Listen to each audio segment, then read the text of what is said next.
If you have more than $10,000 sitting in your bank account and you've moved that money around recently, the IRS may already have a flag on your account and you might not even know it yet. Here's what most retirees never get told. Under a federal law called the Bank Secrecy Act, your bank is legally required to report certain transactions to the federal government. And it's not just large withdrawals. Making multiple transactions just under $10,000, even to pay legitimate bills or help a family member, can trigger what's called a structuring violation. The IRS and FinCEN treat it as suspicious financial behavior, and the penalty can wipe out the entire amount, plus add criminal exposure. In 2024 alone, thousands of Americans over 65 were caught off guard by this rule. The IRS doesn't warn you first. There's no letter, no phone call, just a freeze or a fine. Before you make your next bank transaction, you need to watch this entire video. So, let's get into exactly what's happening here, because this is one of those situations where the government has a rule that almost nobody talks about in plain English. And the people who get hurt the most are the ones who worked their entire lives, saved responsibly, and are just trying to manage their own money in retirement. That's not fair. And frankly, it's something every retiree in America deserves to understand before it's too late. Let's start at the beginning. Back in 1970, the United States Congress passed a law called the Bank Secrecy Act. The original goal was straightforward: stop drug dealers, organized crime, and money launderers from hiding dirty cash inside the American banking system. Nobody argued with that. It made sense. But here's where it gets complicated for everyday Americans, and especially for retirees. The law requires every bank in the country, your local credit union, your big national bank, every single one of them, to file what's called a currency transaction report, or CTR, anytime a customer deposits or withdraws $10,000 or more in a single day. That report goes directly to the Financial Crimes Enforcement Network, which is a division of the U.S. Treasury Department. The bank doesn't ask your permission. They don't send you a copy. They just file it, quietly, and the federal government now has a record of that transaction sitting in their system. Now, most people hear that and think, well, I'm not doing anything wrong, so that doesn't apply to me.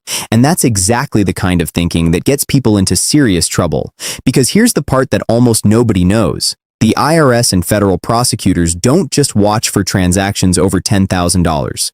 They watch for transactions that look like someone is trying to avoid hitting that $10,000 threshold. This is the part that changes everything.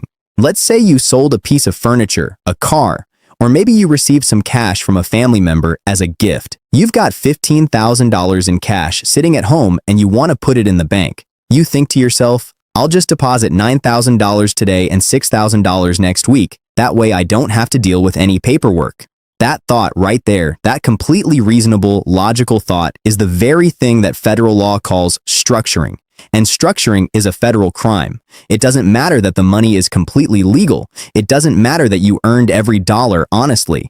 The act of intentionally breaking up deposits to stay under the $10,000 reporting limit is a violation of federal law, period. And the penalty isn't just a fine you pay and move on. The government has the legal authority to seize the entire amount of money involved, every single dollar, through a process called civil asset forfeiture.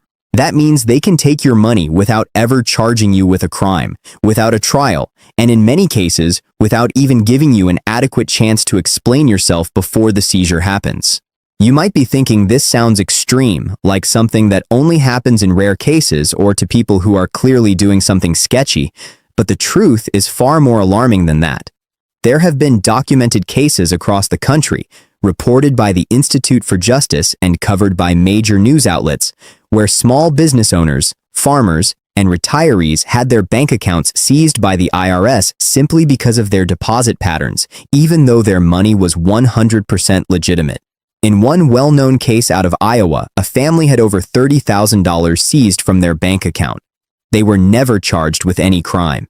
It took years of legal fighting to get their money back, and they still didn't recover all of it. In another case in Maryland, a small restaurant owner had his life savings taken because he regularly deposited just under $10,000 to avoid what he thought was unnecessary bank paperwork. He wasn't laundering money. He wasn't doing anything illegal except making deposits in a pattern the government found suspicious. These aren't horror stories from decades ago. These are relatively recent cases, and they represent a pattern of enforcement that disproportionately hits ordinary Americans who simply don't know the rules. Now let's talk about why retirees specifically are in a vulnerable position here, because this isn't just a general warning for everyone. There are specific financial habits that are extremely common among people in their 60s, 70s, and 80s that can accidentally trigger this exact kind of scrutiny. Many retirees manage their finances differently than younger people. They grew up in a generation that valued cash. They're sometimes uncomfortable with digital banking. They may receive money from selling personal property, from family gifts, from settlements, or from downsizing a home and receiving cash payments in real estate transactions. They might be drawing down savings accounts slowly, moving money between accounts at different institutions, or helping adult children or grandchildren with financial gifts. Every single one of these behaviors, when they involve cash transactions that fall into certain patterns, can catch the attention of federal financial monitoring systems. And most retirees have absolutely no idea.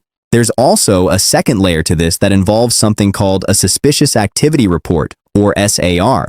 Unlike the currency transaction report, which is automatically triggered at $10,000, a suspicious activity report can be filed by your bank at any amount. If a bank teller or a bank compliance officer looks at your account activity and decides something seems unusual based on their own judgment, they are required by law to file a SAR. And here's the part that will really get your attention. Your bank is legally prohibited from telling you that they filed one. You won't get a letter. Nobody will call you. You will have absolutely no idea that a report has been filed on your account and sent to federal authorities, and that report can sit in a federal database and potentially be used as the basis for an investigation or an audit. This is not a hypothetical. This is how the system works right now, today, in 2025. So, what kinds of things trigger a suspicious activity report? Banks look for things like sudden changes in your transaction patterns, large cash withdrawals following a period of inactivity, multiple transfers to accounts that weren't previously connected to yours, and yes, deposits or withdrawals that appear to be structured just below the $10,000 reporting threshold, but it goes beyond just the dollar amounts. Banks also look at behavioral patterns, things like seeming nervous at the counter, asking questions about reporting requirements, or making comments that suggest you're aware of the $10,000 threshold. If a teller hears you say something like, "I just want to keep it under 10,000, that alone can be enough to prompt a SAR filing. The law was written with such a broad scope that even innocent conversations can be interpreted as red flags by bank staff who are trained to report first and ask questions later. Now here's where it gets even more personal for retirees specifically, and this involves something that's been growing as a serious issue over the last several years. Elder financial exploitation is at an all-time high in the United States. Scammers specifically target seniors, and one of the most common tactics involves convincing older adults to withdraw large amounts of cash, sometimes tens of thousands of dollars, and send it somewhere under the guise of a grandchild emergency, a fake government fine, or a fraudulent investment. When these withdrawals happen, banks are trained to flag them. But here's the tragic irony.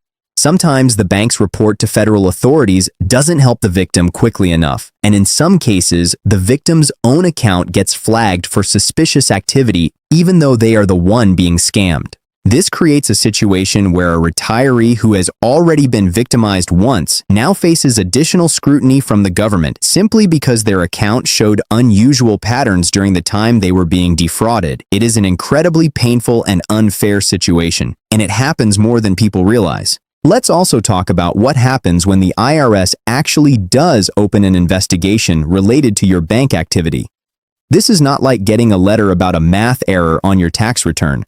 An IRS investigation triggered by bank reports is handled by the Criminal Investigation Division, special agents who are trained law enforcement officers. Once that process begins, it can move very quickly, and the burden on you to prove that your money is legitimate can be significant. Most retirees don't have the kind of detailed financial records going back years that a federal investigation might demand. Old cash gifts, proceeds from selling personal belongings, money received from family, These things are real and legal, but they're also difficult to document if you've never kept formal records. This is exactly why tax professionals and attorneys who specialize in this area consistently say that prevention is everything. Once the federal government has flagged your account and opened a formal inquiry, you are already playing defense on their terms, and that is an expensive and exhausting place to be. The most important thing to take away from all of this is not fear. It's awareness. Because the truth is, if you understand how this system works, you can manage your finances in ways that are completely legal, completely safe, and that never put you in the crosshairs of federal financial surveillance. That means knowing when and how to document cash transactions. It means understanding what kinds of deposits are completely fine versus which patterns can raise flags. It means knowing your rights if your bank ever asks you questions about your account activity, and knowing exactly what to say and what not to say. And it means having at least one conversation with a qualified tax professional or financial advisor who can look at your specific situation and tell you whether anything in your current habits could be creating exposure that you're completely unaware of right now. Because here's the bottom line, the IRS and the federal government are not going to come and explain these rules to you before they become a problem. They have billions of transactions flowing through their monitoring systems every single year. And when something looks like it matches a pattern they're trained to pursue, they pursue it. They don't know your life story. They don't know that you've been moving money around because you're helping a family member or because you just sold your late spouse's car. They see numbers on a screen, and if those numbers fit a profile, you become a case number. You've worked too hard and saved too carefully to let something like this catch you off guard. Stay with this channel, because in the next video, we're going to break down exactly what you should and should not say to your bank, and the specific moves that protect you completely under current US law.